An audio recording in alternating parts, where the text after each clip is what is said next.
Hello friends, welcome to Abhigyan top 9 classes. मैं Anurag sir.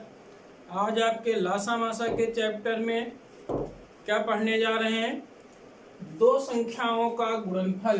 दो संख्याओं का गुणनफल बराबर एलसीएम इंटू एचसीएफ, अर्थात दो संख्याओं का गुणनफल अर्थात पहली संख्या इंटू दूसरी संख्या बराबर लासा इंटू मासा से संबंधित प्रश्नों को सॉल्व करेंगे।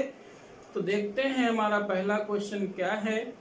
तो हमारा पहला क्वेश्चन क्या कह रहा है दोस्तों, दो संख्याओं 12,906 और 14,818 का मासा 478 है, तो एलसीएम क्या है? एलसीएम क्या है दोस्तों? चार ऑप्शन यहाँ पर दे रखे हैं। चार ऑप्शन में आपको यहाँ पर ऑप्शन विच से सॉल्व करना है। तो देखिए दोस्तों, सबसे पहले तो आप देख लीजिए दो संख्याओं का प्रोडक्ट, दो संख्याओं का गुणनफल n1 इंटू n2 बराबर होता है LCM इंटू SCF के। यहाँ पर दोस्तों अगर हम ध्यान दें तो n1 हमारा कितना दे रखा है, 12,906। दूसरी संख्या क्या दे रखी है, इंटू 14,818 बराबर यहाँ पर आपका मासा दे रखा है एलसीएम, आपसे पूछा गया है एलसीएम इंटू 478। ये दोस्तों हैं। यहाँ पर से आपको क्या करना है, यहाँ पर ऑप्शन इससे आपको आंसर सॉल्व करना था। यहाँ पर देख रहे हैं दोस्तों, इसका मल्टीप्लाई अगर इसको हम सॉल्व करेंगे तो यहाँ से इसका हम कैंसिलेशन करेंगे, सरलीकरण करेंगे। तो दोस्तों सरलीकरण करके हम देखते हैं यूनिट डिजिट यानी कि इकाई का अंक क्या है, 648, यानी कि यहाँ पर इकाई का अंक 8 प्राप्त हुआ है। चूंकि इधर का प्रोडक्ट और इस लेफ्ट हैंड साइड का प्रोडक्ट राइट साइड का प्रोडक्ट बराबर होना चाहिए, इसका मतलब है आपका इधर का इकाई का अंक बराबर इधर के इकाई के अंक के होने चाहिए। यहाँ पर हमने इकाई का अंक निकाल लिया, 8 48, 48 में इकाई का अंक 8 आया है। तो दोस्तों यहाँ पर एलसीएम में जो भी ऑप्शन है, यहाँ पर 478 लिखा है, इसका इकाई का अंक क्या है, 8 है। यहाँ पर 8 से किस संख्या में गुणा करें तो हमारा 48 में 8 का अंक प्राप्त करें। तो दोस्तों बहुत सा यहाँ पर आसान भी है। देखो यहाँ पर क्या लिखा हुआ है, 6 है। यहाँ पर क्या लिखा है दोस्तों, 8 है, यानी कि इधर 6 इंटू 8 का मल्टीपल हो रहा है, इधर आपका 8 मिल गया है। तो एलसीएम में इकाई के स्थान पर 6 होना चाहिए। यहाँ पर एलसीएम में इकाई के स्थान पर 6 मिल जाना चाहिए, क्योंकि इधर आपका दो संख्याओं में इकाई का अंक का प्रोडक्ट 6 इंटू 8 है। तो 6 इंटू 8 होने का मतलब है आपका राइट हैंड साइड का प्रोडक्ट 6 इंटू 8 के रूप में मिल जाए तो हमारा इकाई का अंक बराबर हो जाएगा। तो 8 48, यहाँ पर हम देखते हैं पहले ऑप्शन में इकाई में क्या है, 6 है। तो 8 48, इधर भी आपका इकाई का अंक क्या मिलेगा, 8 मिल जाएगा। अगर ऑप्शन बी में जाते हैं तो 8 त्रुक 24, इकाई का अंक 4 मिलेगा, ऑप्शन गलत हो जाएगा। ऑप्शन सी में आते हैं, यहाँ पर इकाई का अंक 9 है, 9 गुणित 8, 9 72 हो जाएगा, इकाई का अंक 2 मिलेगा, ऑप्शन गलत हो जाएगा। यहाँ पर इकाई के स्थान पर 2 है, 2 इंटू 8, 8 दूनी 16, इकाई का अंक 6 मिल रहा है। दोस्तों ये भी ऑप्शन हमारा गलत हो गया। हमको इकाई के स्थान पर क्या मिलना चाहिए था, 8 मिलना चाहिए था। तो किस ऑप्शन से मिल रहा है, ऑप्शन ए से मिल रहा है, अर्थात हमारा ऑप्शन ए क्या हो गया, सही हो गया। तो दोस्तों इस प्रकार से हमने इस क्वेश्चन को सॉल्व कर लिया है। दो अंकों का प्रोडक्ट बराबर एलसीएम इंटू एचसीएफ के। अगला क्वेश्चन देखते हैं दोस्तों अगला क्वेश्चन क्या है हमारा, दो संख्याओं में से एक संख्या एक संख्या 288 है तो दूसरी संख्या ज्ञात करो जिसका एलसीएम 864 है तथा एचसीएफ 144 है। तो यहाँ पर क्वेश्चन दिया गया है और ऑप्शन भी दिए गए हैं। तो हम जानते हैं दो संख्याओं का प्रोडक्ट n1 इंटू n2 बराबर एलसीएम इंटू एचसीएफ के होता है। दो संख्याओं में से एक संख्या 288 है, दूसरी संख्या आपको ज्ञात करनी है। एलसीएम आपका 864 है, एचसीएफ आपका 144 है। तो दोस्तों यहाँ पर हम देख रहे हैं आपका एलसीएम और एचसीएफ में यूनिट डिजिट का प्रोडक्ट 4 इंटू 4 4 चौक 16 यानी कि 6 प्राप्त हो रहा है। अर्थात आपको दोनों संख्याओं का प्रोडक्ट में यूनिट डिजिट यानी कि आपको 6 मिलना चाहिए। n1 इंटू n2 का प्रोडक्ट में इकाई-अंक 6 मिलना चाहिए। यहाँ पर 8 आपका है। अब ऑप्शन में हम देखेंगे किस ऑप्शन में यहाँ पर इकाई का अंक 6 आता है। तो पहले हम आपको 432 लेते हैं तो 2 16, यहाँ पर इकाई का अंक यहाँ पर आपको देखेंगे 8 से करेंगे तो आपको 16 मिल जाएगा, इकाई का अंक 6 मिल जाएगा। यहाँ पर 8 है, यहाँ पर 4 है, 8 जोग 32, इकाई का अंक 2 मिलेगा। आंसर आपका गलत हो गया, इकाई का अंक हमको 6 चाहिए। फिर ऑप्शन इसमें आ जाइए, पहले वाले ए में आ जाइए। ऑप्शन में 6 और 8 8 48, इकाई का अंक 8 आया, हमको 6 चाहिए था, गलत हो गया। यहाँ पर 8 है, n2 का मान हम अगर ये लेंगे तो कितना हो जाएगा, 8 48 हो गया, इकाई का अंक 8 मिल गया, 6 48 हो गया, ये भी हमारा गलत हो गया। तो निश्चित रूप से हमारा आंसर क्या होगा, 432 आंसर मिल गया।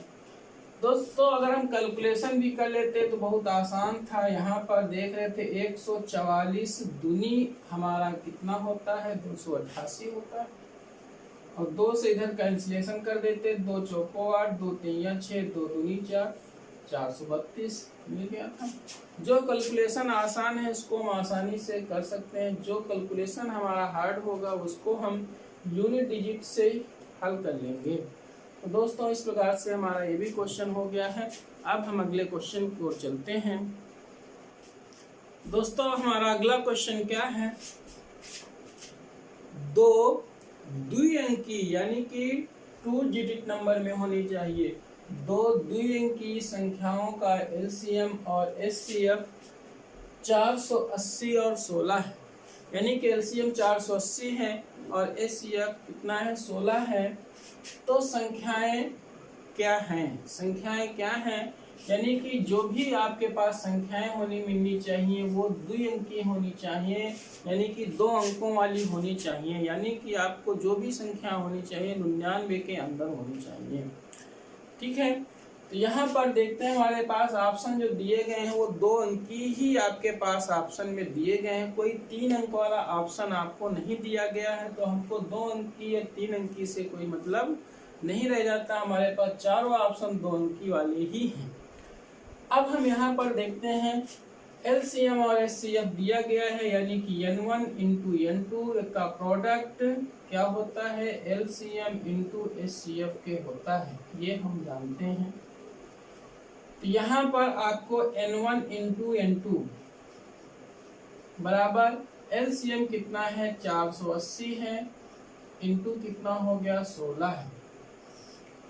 यहाँ पर दोस्तों अगर यहाँ पर हम इनका मल्टीप्लिकेशन करेंगे तो यहाँ पर ये 0 हो जाएगा और 6 48 यानी कि इकाई का अंक यहाँ पर आपका 0 तो सब में होगा ही, एक संख्या में किसी न किसी में, और बाकी यूनिट डिजिट का गुणनफल आपको क्या मिलना चाहिए, 8 मिलना चाहिए। इस 0 को छोड़कर यूनिट डिजिट समझेंगे 6 48 यानी कि आपको 8 मिलना चाहिए। तो यहाँ पर हम देख रहे हैं अगर इनका गुणा करें, इनका अगर हम गुणा करें पहले में तो ये 0 आ जाएगा, और चरवट 32 यहाँ पर 2 आ जाएगा, यानी कि ये ऑप्शन हमारा गलत हो गया। देखिएगा दोस्तों, जब ये दोनों संख्याएं हैं 40 इंटू 48, 40 इंटू 48 करेंगे तो हमारा 0 हो जाएगा, फिर चरवट 32, 32 के 2 हो जाएंगे। हमको यहाँ पर कितना लाना है, 80 प्राप्त होना है। तो पहला ऑप्शन यहाँ पर हमारा क्या हो गया, कैंसिल आउट हो गया।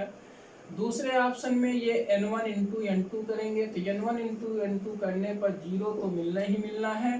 6 दूनी 12, ये 6 इंटू 2 करेंगे, 6 दूनी 12 हो गया। यहाँ पर भी हमारा 20 प्राप्त हो गया, 80 मिलना चाहिए था, इसलिए ये भी ऑप्शन हमारा क्या हो गया, गलत हो गया। यहाँ पर ऑप्शन नंबर सी में चलते हैं। ये आपका इकाई में 0 है तो 0 तो आना ही आना है। फिर क्या गुणा करेंगे, 8 को 4 में 8 चौक 32, यहाँ भी 20 आ गया, ये भी हमारा ऑप्शन गलत हो गया। तो निश्चित रूप से हमारे पास ऑप्शन जो बचा है ऑप्शन डी वही निकलेगा, आंसर हमारा आंसर प्राप्त हो जाएगा। इसको हमको सॉल्व करके दिखाना नहीं है परीक्षा में, आपको समय बचाना है, इसलिए ऑप्शन डी पर आप टिक कर देंगे। और आपको यहाँ पर समझ लेते हैं, यहाँ पर समझने का मतलब n1 इंटू n2, पहली संख्या 80 हो गई, दूसरी संख्या 96 हो गई, इनका गुणा किया 0 आ गया, और 8 से गुणा किया 8 छंग 48 जो कि 80 प्राप्त हो गया। निश्चित रूप से हमारा ऑप्शन डी सही हो गया। तो दोस्तों इस प्रकार से इस क्वेश्चन को हमने सॉल्व कर लिया है। अब हम अगले क्वेश्चन की ओर चलते हैं। दोस्तों हमारा अगला क्वेश्चन क्या है, अगले क्वेश्चन को मैंने शॉर्ट फॉर्म में लिख लिया है। n1 इक्वल टू 189 दे रखा है, n2 आपको निकालना है, दूसरी संख्या आपको ज्ञात करनी है, एलसीएम 2079 है, एचसीएफ 27 है। आपको दूसरी संख्या निकालनी है दोस्तों। तो उसी तरीके से जैसे भी हम कर रहे थे, हम जानते हैं दो संख्याओं का प्रोडक्ट n1 इंटू n2 बराबर LCM इंटू SCF के होता है।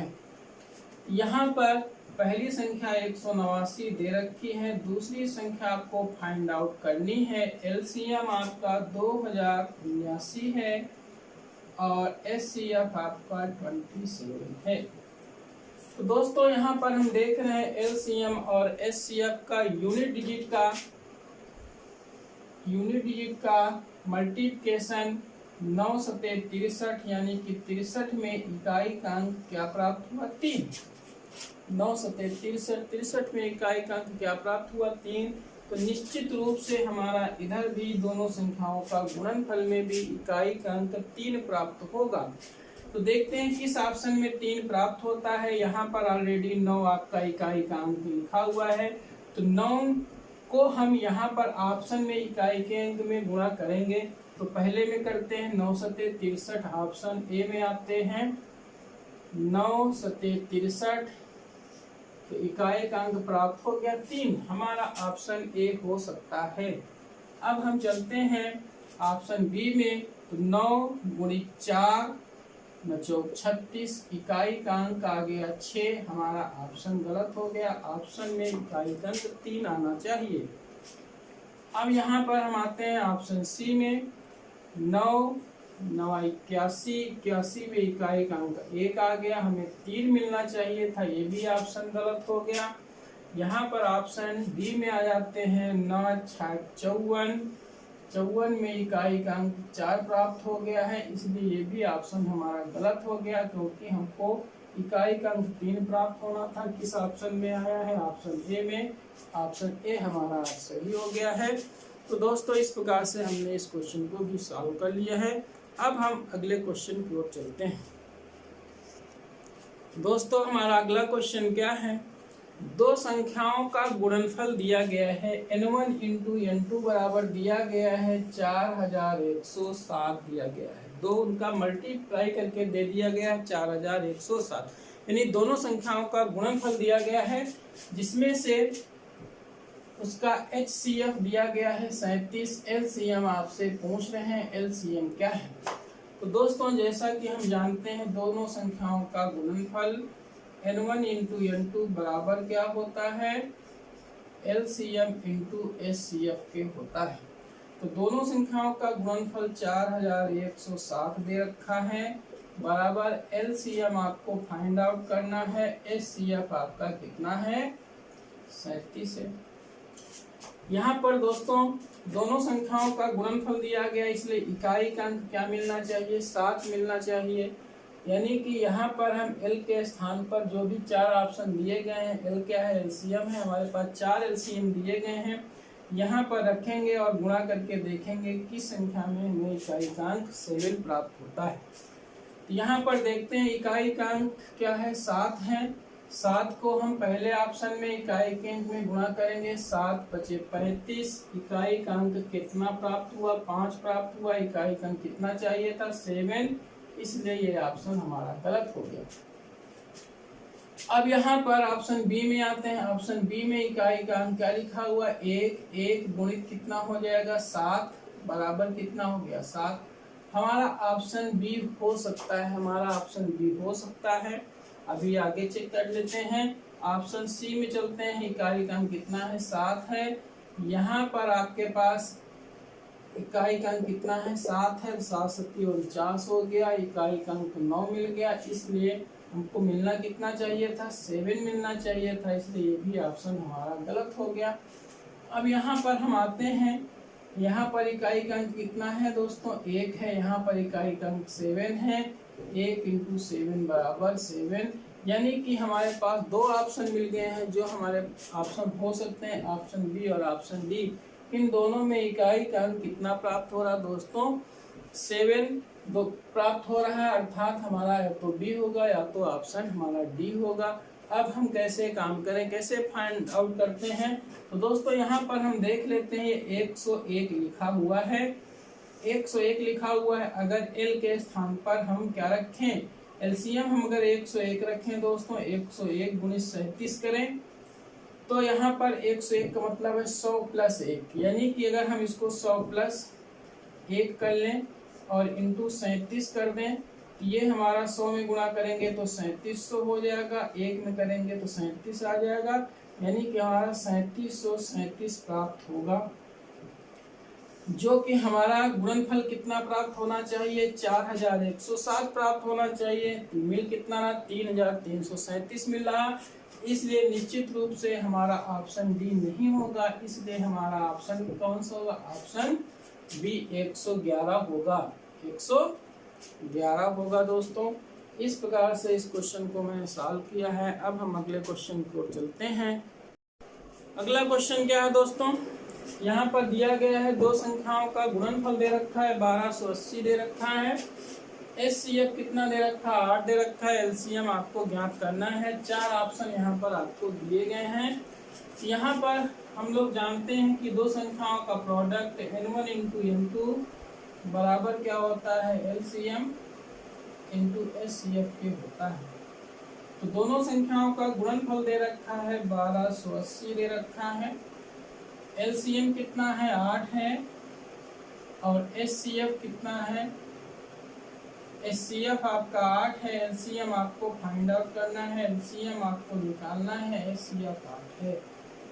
तो दोस्तों यहाँ पर अगर हम जीरो को थोड़ी देर ना समझें, यहाँ पर 128 है और यहाँ पर कौन सी संख्या रख दें जिसका गुणनफल हमको 128 प्राप्त हो जाए।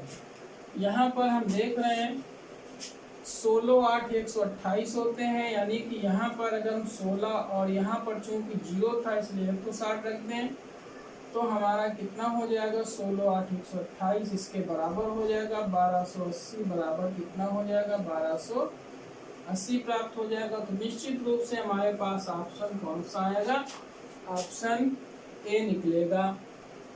इसके इकाई के अंक से देख लेते हैं। यहाँ पर हमारे पास जीरो को छोड़ के जीरो सभी ऑप्शन में यहाँ पर दिया गया है, इसलिए जीरो को हम यहाँ पर रीड नहीं करेंगे। अब हमारे पास कितना था, यहाँ पर 8 था, यहाँ पर 6 बचा हुआ, 8 48, इकाई का अंक 8। यहाँ पर जीरो को भी नहीं रीड करेंगे तो इकाई का अंक 8 प्राप्त हुआ है, यहाँ भी प्राप्त हुआ है। यहाँ पर आपके पास क्या है, 15 लिखा हुआ है। यहाँ पर कितना था, 8 8 5 40, जीरो प्राप्त हुआ, इकाई का गलत हो गया ऑप्शन। यहाँ पर आपके पास क्या था, 8 था, यहाँ पर 8 दूनी 16, 6 प्राप्त हुआ, ये भी हमारा ऑप्शन कट गया। 8 चौक 32, यहाँ पर यूनिट डिजिट 2 प्राप्त हुआ, ये भी ऑप्शन कट गया। तो हमारे पास ऑप्शन कौन सा सही हो गया? ऑप्शन ए दोस्तों सही हो गया है। अब हम अगले क्वेश्चन की ओर चलते हैं। अगला क्वेश्चन देखते हैं दोस्तों। अगला क्वेश्चन क्या है? दो संख्याओं का एलसीएम और एचसीएफ 264 और 44 है। पहली संख्या को 2 से भाग किया जाता है तो 44 प्राप्त होता है। इसका मतलब क्या है? अगर हम पहली संख्या को 2 से भाग कर दे तो भागफल हमारा 44 बार जाता है। तो 44 बार जाने का मतलब हुआ हमारे पास पहली संख्या क्या मिल जाएगी? 88। यानी पहली संख्या को देखिए यहाँ पर दोस्तों, अगर हम पहली संख्या यहाँ पर कोई हमारे पास x है, इसको अगर हम 2 से भाग करें तो 44 बार जाता है। तो इसका मतलब x का मान क्या है? x का मान क्या है? इन दोनों का गुणा, 44 गुना 88 में 2 से भाग करो 44 हो जाएगा। तो पहली संख्या क्या प्राप्त हो जाएगी? 44 प्राप्त हो जाएगी। दोस्तों सब लोग जानते हैं n1 इंटू n2 बराबर क्या होता है? एलसीएम इंटू एचसीएफ के। तो n1 कितना है? 264 n1 नहीं है, n1 हो गया हमारा 88, n2 हमको निकालना है। एलसीएम हमारा दिया गया है 264 दे रखा है, एचसीएफ हमारा दे रखा है 44। दोस्तों कितना आसान कैलकुलेशन दे रखा है। 44 दुना होते हैं 88, 2 से काट दीजिए, 2 1 9, 2 2 3 6 और 2 दूनी 4, 132। यानी कि ऑप्शन हमारा सी हो गया। तो जो भी कैलकुलेशन आसान दिया गया है उसको हमको कैलकुलेशन करने में कोई दिक्कत नहीं, आसानी से सॉल्व कर सकते हैं। अब हम दोस्तों अगले क्वेश्चन की ओर चलते हैं। अगला क्वेश्चन क्या है दोस्तों? a plus 10, a plus 20, a plus 25, a plus 26 संख्याओं के लिए कितने अलग अलग मासा संभव हैं? बहुत इंपॉर्टेंट क्वेश्चन है, इस तरीके का मोस्ट इम्पॉर्टेंट क्वेश्चन है। तो दोस्तों यहाँ पर कितनी संख्या दे रखी हैं? एक संख्या a दे रखी है, एक संख्या आपके पास 10 दे रखी है, एक संख्या आपके पास 20 दे रखी है, एक संख्या a प्लस 25 दे रखी है, a प्लस 26 दे रखी है। और ऑप्शन क्या है? 2, तीसरा ऑप्शन क्या है? 3, और सी क्या है? 1, डी क्या है? 4। अलग अलग कितने मासा संभव है यहाँ पर दोस्तों? यहाँ पर कितनी संख्याएं? 4 संख्याएं दे रखी हैं। चारों संख्याओं के लिए कितने अलग अलग मासा संभव हैं? तो मासा निकालने के लिए मैंने दोस्तों आपसे क्या बताया था? किस नियम से यहाँ पर काम करें तो हमारा क्वेश्चन आसानी से सॉल्व हो जाए। तो हम जानते हैं जो भी यहाँ पर संख्याएं दे रखी जाती हैं उनमें से जो निकटतम संख्याएं होती हैं उनका अंतर ज्ञात कर देते हैं।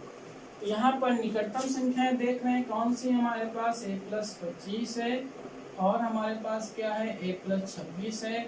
अगर इन दोनों का अंतर हम ज्ञात करते हैं तो a कैंसिल हो जाएगा, 26 में 25 निकल जाएगा, 1 आ जाएगा। और 1 के अपवर्तक हमारे पास 1 का अपवर्तक हमारे पास सिर्फ 1 ही होता है। बाई द वे यहाँ पर 1 ना आता, बाई द वे 2 आ जाता तो 2 के हमारे पास अपवर्तक 1 और 2 प्राप्त होते। बाई द वे यहाँ पर 6 प्राप्त हो जाता तो 6 के अपवर्तक 1 2 3 6 होते, 3 और 6 4 अपवर्तक होते। तो यहाँ पर हमारे पास ये दोनों अपवर्त नहीं प्राप्त हुए, हमारे पास सिर्फ यहाँ पर इनका अंतर 1 प्राप्त हुआ और 1 का अपवर्तक सिर्फ 1 ही होता है। इस प्रकार से अलग अलग कितने मासा संभव होंगे? सिर्फ 1 मासा संभव होगा। दोस्तों यहाँ पर अगर हमारे पास 2 प्राप्त होता है, इन दोनों का अंतर 26 के स्थान पर 27 होता तो 27 में 25 निकल जाता, 2 बचते, 2 के हमारे पास अपवर्तक 1 और 2 होते।